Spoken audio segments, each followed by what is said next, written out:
Hi everyone, Nono Talenhador here with another tip. How's it going?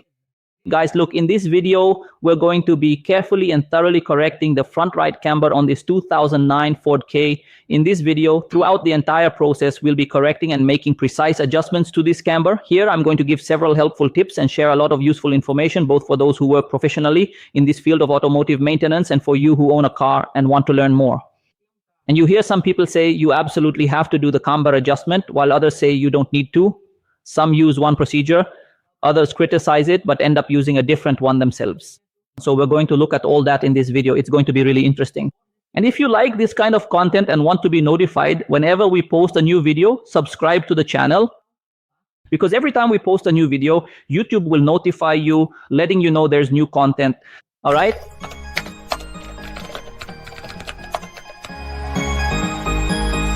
In this video, we're going to start the procedure now. Here, we have the equipment that we will be using for this procedure, specifically a hydraulic tool. Some people speak highly of this equipment, others criticize it. Here we have the flange, which is an important component that will also be used in this assembly process. And here we have the 4 nuts with their washers, which will also be used to make this adjustment. So here we're going to speed up this video a bit so it doesn't get too long for you, okay? Because the video is already going to be a bit lengthy and we want to make sure it remains clear and easy to follow. But I guarantee that you'll get a lot of really interesting and valuable information here. This is very important. But for you or for those of you who actually work in this field, as I mentioned before, maybe you have a vehicle. There are, in fact, a lot of doubts regarding camber. It's important. When you lift the car here, use jack stands, right? To avoid an accident. Now, suddenly, with the noticeable lack of air here, there's something important for us to carefully consider.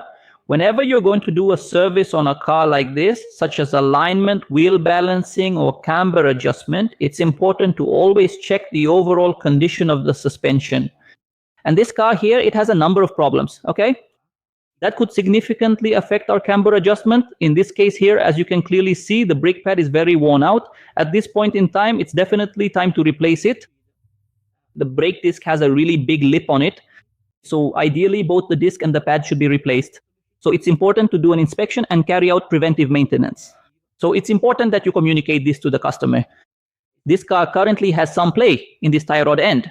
This car also has slightly noticeable play in the bearing. So people who say that camber adjustment breaks the bearing, well, it could be that the camber adjustment we're about to do here in this specific situation might actually break this particular bearing.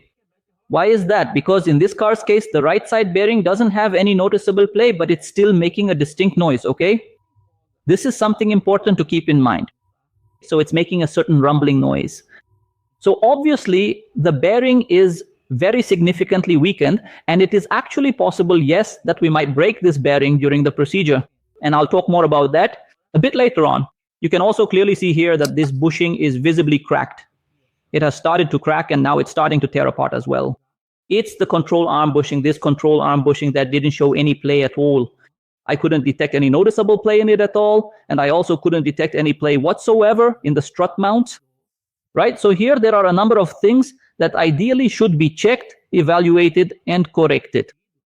Before you initially start the process of carefully and thoroughly aligning the car's camber, so here at this point, to start adjusting this process, we're going to begin.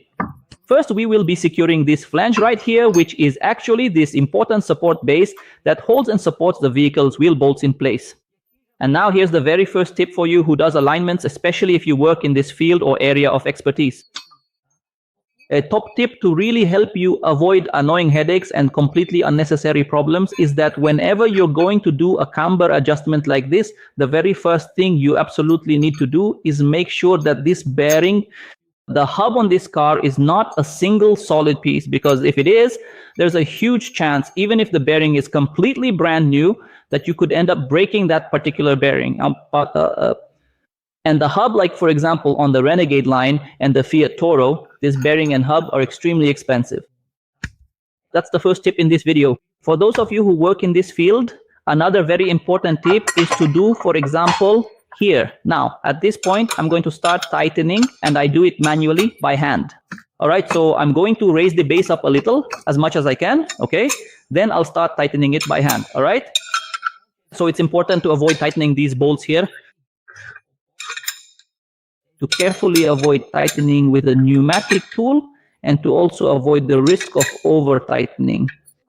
If you use all 4 bolts or all 4 nuts here, it can help to prevent, when applying hydraulic pressure, from stripping the threads on some of the bolts. In this case, it's a stud where the bolt thread comes out from inside the hub. And here we have a nut, all right? Now we're going to secure it here. With our hydraulic equipment, I'm going to carefully lift it up here, but I'll rest it securely on my shoulder and then raise it up as high as I possibly can. Next, I'll start pumping our hydraulic pump, making sure to go all the way to the highest point possible. Okay, I've tightened the bolt here, and here are a few more helpful tips to keep in mind. All right, are you the one? Car owners, pay attention. So don't miss the video, watch it until the end because the time will come to share with you. The tips will be very useful for you all right? So here's the thing, look, here, for those who are operating this equipment, please bring this cylinder as close to you as you possibly can, because the longer the lever is, the less physical effort and strength you will need to make. Another important thing up here is to avoid letting this base sit on top of the weld so you don't dent the shock absorber structure, and also make sure it doesn't put pressure on the base of the links so you avoid the hydraulic cylinder stressing this base and possibly cracking it. This shock absorber here, and then that question comes up. Guys, should I loosen it before pressing or should I tighten it? Should I put the sleeve on top here or not? So putting the sleeve here, this is really only done when we already have a serious problem with this steering knuckle. I've made some adjustments and corrections before on previous occasions, but I always let the customer know that this is not the proper service. It's not recommended, and ideally, the entire steering knuckle should be replaced.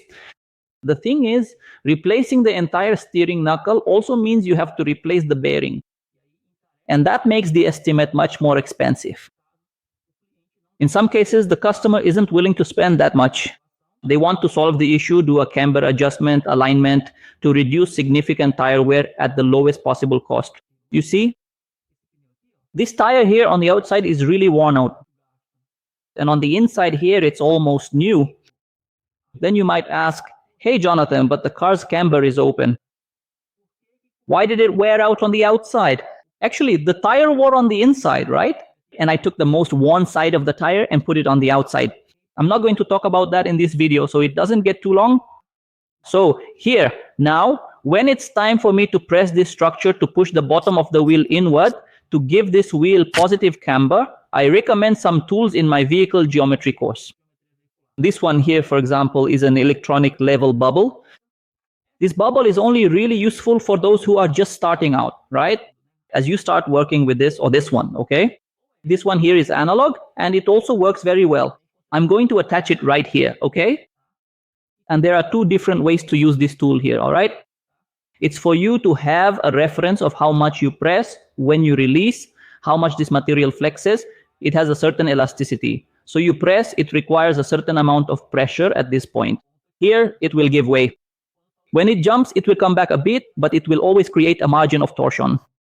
Some people often say that camber correction is actually being done by warping the shock absorber or sometimes the steering knuckle, where from my own personal perspective, in my point of view, if there were absolutely no warping present at all, then there would really be no need whatsoever for camber adjustment.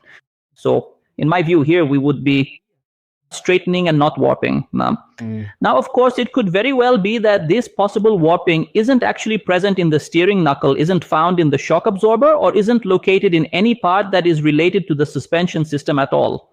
That can happen. In fact, there are a significant number of cases where the entire suspension of the vehicle is replaced, and even so, the camber remains off. This can happen because the car may have structural warping, which sometimes develops gradually over time. What do you mean, Donato, structural warping? The warping could potentially be found in the chassis, in the unibody structure, or it could even be present in the bodywork panels. In some cases, the warping that ultimately causes a camber angle issue could even be located in the car's subframe or in the main frame itself. And it doesn't necessarily have to be a huge or significant amount of warping. Even the slightest bit, just a tiny amount, is enough to make a difference. Even warping on the scale of just a few millimeters will actually make a noticeable difference. A degree of camber on a car like this, whether it is more or less, can quite easily happen depending on exactly where the problem is. So of course, you can't just take a car like this one here, which already has several different issues. For example, will this cracked bushing interfere? Not the tie rod end, but will it interfere with the camber? No, but it will affect the quality of the alignment. The bearing is making noise, so there's a risk that this bearing could break, right? Now what happens? This car here, it's mine. And I'm making this content specifically to show you who worked with this. Or if you own a car, that things aren't as simple as they seem. Because the industry, what does it want to sell you? All the suspension parts are much more profitable for the manufacturer, for the distributor, for the retail stores. And the mechanic will charge you labor to replace the entire suspension. And in the end, sometimes, unfortunately, the person ends up having to do camber adjustment. So in some cases where we don't have any worn out parts in the vehicle and the camber angle is still off, you actually have two options available. The first is to do a camber adjustment, even though in this particular case here, my bearing is already shot.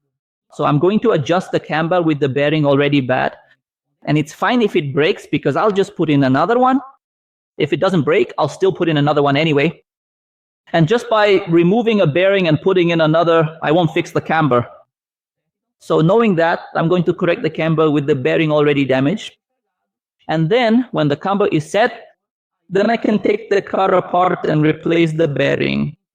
There might be a minimal variation in the camber because of this, but nothing significant enough to undo the adjustment and correction we're about to make. In this case, since I'm already a pretty seasoned and experienced guy, I won't need to use those tools. So now I'm going to start adjusting the camber. All right. And before I start, about the pressure here, you can see that I pressed it just enough for it to rest securely so it doesn't come loose or stay too loose. I'm going to do two extremely important things. The first one, I'm going to tighten this bolt here really firmly. The one that holds the shock absorber to the steering knuckle, I'm going to give it a really firm tightening. Look at that. Firm tightening as anticipated, or firm tightening without a doubt. A really firm tightening, that's the first point, okay? So you can see here that we don't have that gap, that little space, that play here. Look. And when this gap starts to appear here, as I mentioned, then it's already a case of replacing the steering knuckle or sometimes the shock absorber. And there are cases where both the shock absorber is dented and the steering knuckle as well. So in those cases, replace both. In this case here, look, everything is nice and tight. So just tightening here is the first thing. The second thing is this high spot on the disc where I'm applying this pressure.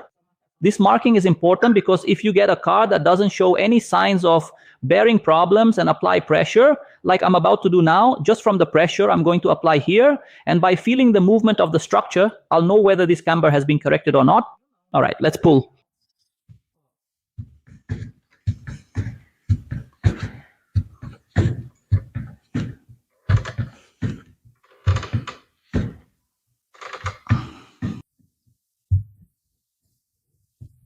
Yeah, it moved quite a bit here already. Remember, to pull this here, you need to know how much you want to pull.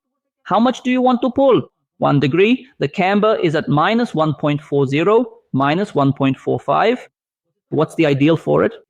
So you can either use the computerized alignment system to check what the ideal camber is, or you can use your own phone and check the measurement for correction in the Guiado Alignador app. If your aligner is a panel type or a digital aligner, not a computerized one like this, you can use the Guiado Alignador to have a reference. So you saw here, I applied pressure and I'm going to leave it for a while.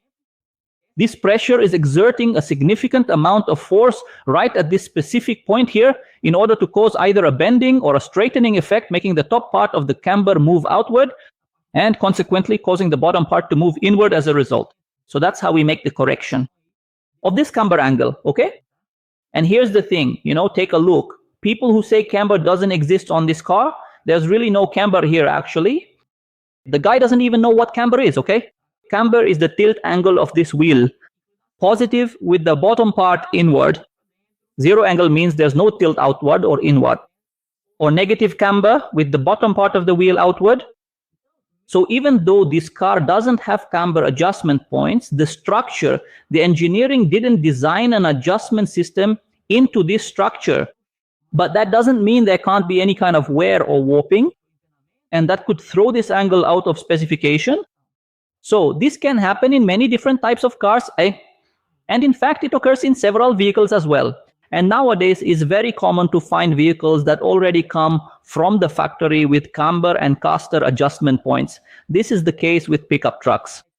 In my opinion, this is really the dream of anyone who actually works with alignment, that vehicles come from the factory with camber adjustments already thoughtfully integrated into the suspension.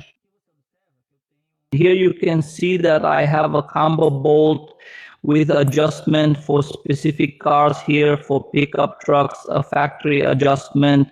These bolts are from the factory.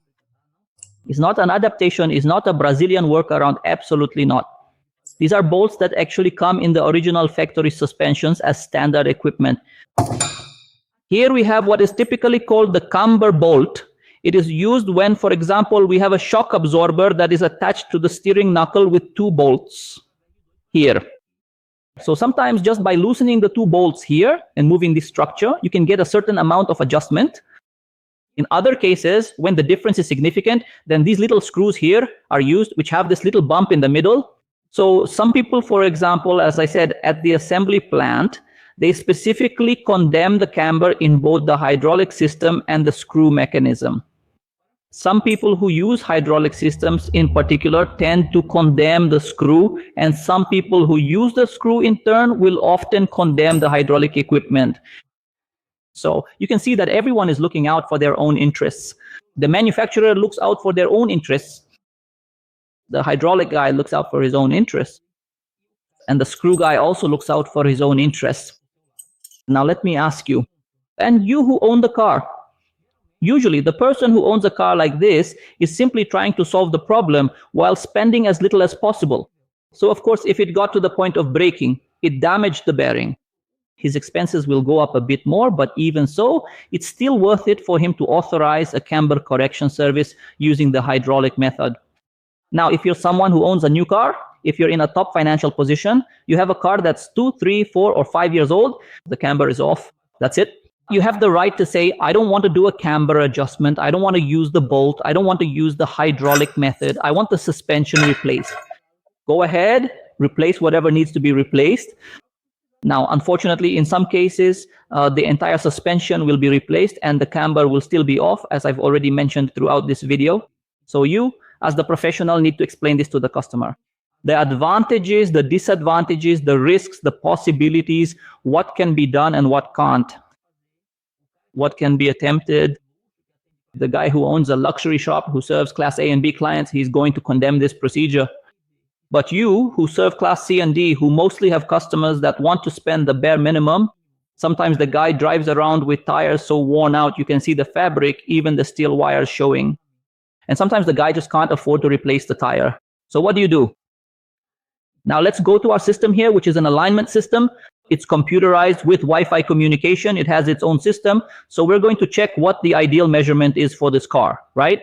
So it's a Ford K, a 2009 Ford K with hydraulic steering. And here it shows, even underneath this car, you can see everything is disconnected. The tie rods are disconnected, but it gives the parameter here showing the maximum it can open. 1.6, it was at 1.45, right? So that's almost 1 degree more than the maximum allowed limit. Like I said, if your equipment is something a bit simpler and does not have this data here, you can always go to your app, open the aligner guide, and do the same thing right here. Check the vehicle, you're going to check it, and then you're going to type it right here in the appropriate field. The car model will be a 2009 car with either manual steering or hydraulic steering. You'll see that it will display here showing the front and the front camber right here. Just like before, same thing applies. So the information you have available in a computerized alignment system, in a 3-dimensional alignment system, and in that case there, you will also have in your app. And if you use a much simpler alignment like a small panel or a basic digital one, you can still get the parameter. So knowing the parameter, you can make the adjustment. Now, what you can't do is take every car you work on and set the camber to 0, like I see a lot of people making this mistake.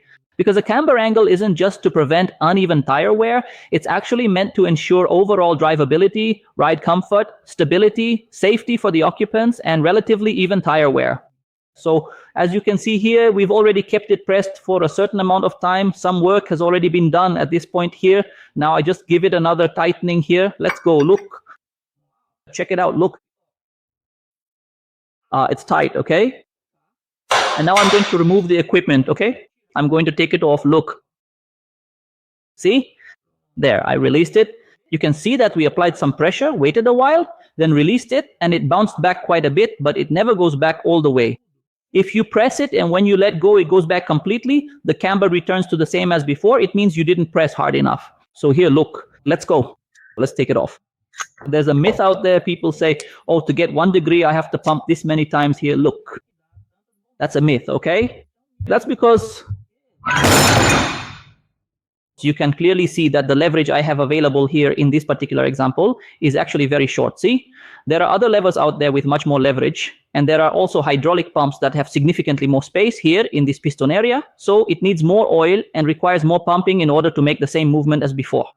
Another thing is that this structure has a different elasticity from car to car, sometimes because of a different shock absorber or a stronger structure or thicker, thinner, with more or less elasticity at this point.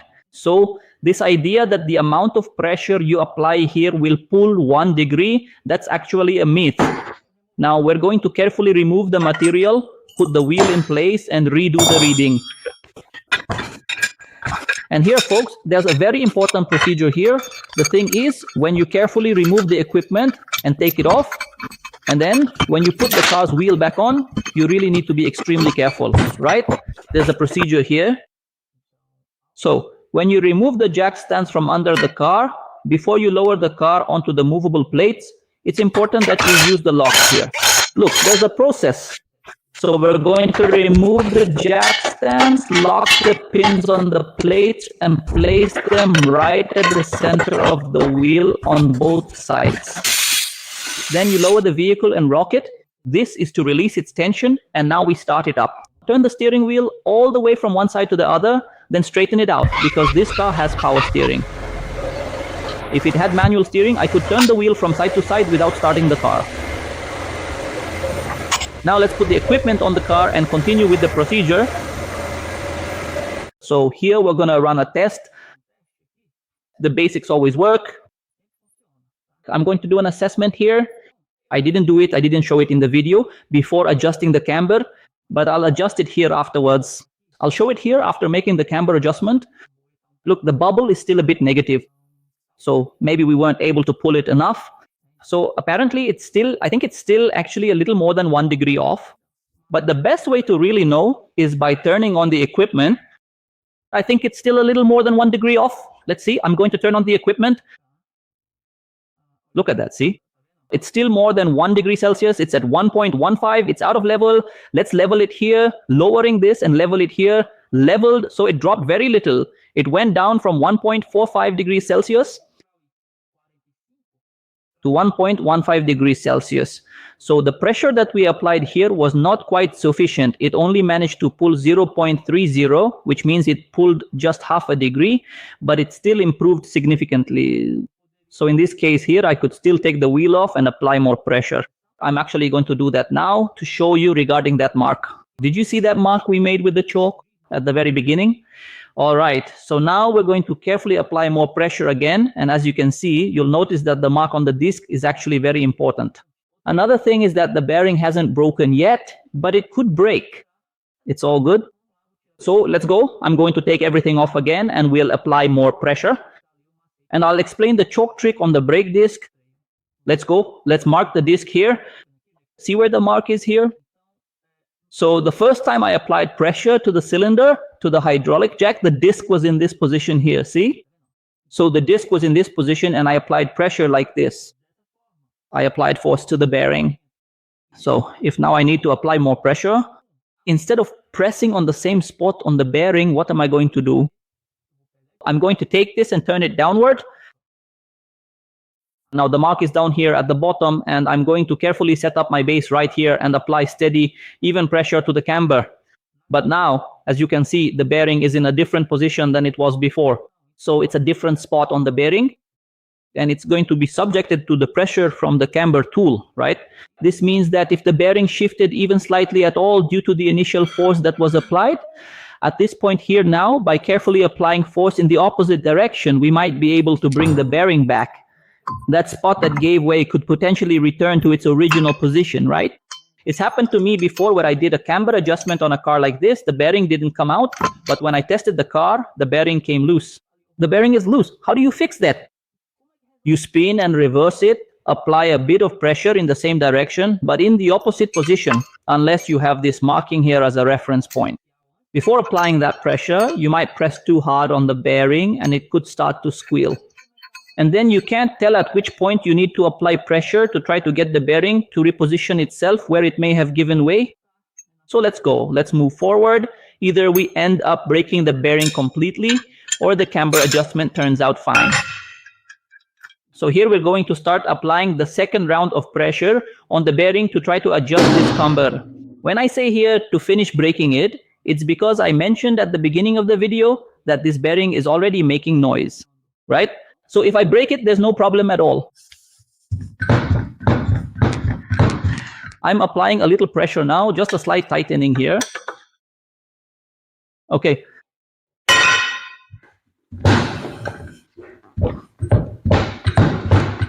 Now, I really forced it quite a bit because as you saw, the difference was actually still very big. Okay, so you see that even in my case, as someone experienced who's been doing this for many years, I can still make a mistake the very first time. Sometimes I might not apply enough pressure and it simply won't be sufficient. I might apply too much pressure and have to back off a little. If I had to back off, if the camber was too close, I would have to apply pressure with the jack in another position.